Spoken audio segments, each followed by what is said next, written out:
Ito ang dahilan kung bakit, kung maaari lang ay ayaw kong gumamit ng tigil. Okay, bagong-bago ito, ano? Iko-commission namin. Naglolo ko yung display.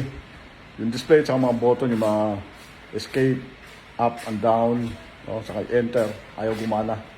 Naglolo ko pati screen. In-upgrade na namin ng firmware. Nakailang upgrade na to. Ito nga pala ay 16 kilowatt. Iko-commission dapat kahapon pa. Nagloko ang screen. Nagloko ang mga buttons, papakita ko sa inyo. Tinanggal natin yung cover dun sa taas. Nandito ang display. Tinanggalin natin yung cover dyan.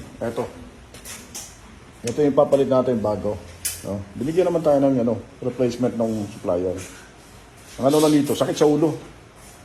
Tapos tayo pa mismo gagawa. Ito yung dati niyang hindi gumagana. Ito. Madali lang naman siyang palitan. Plug and play.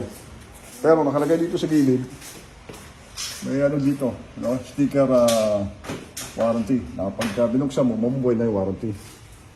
Sila naman mismo nagsabi na palitan. So, sana i-respeto nila yung warranty na hindi mabuhay.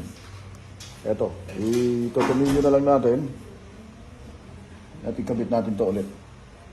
Ito na siya ngayon, matapos natin may ikabit yung screen. Gumagana na yung mga button niya. So, kung pupunta kayo sa system work mode, yari, bababa natin o pagkas natin to. Ayan.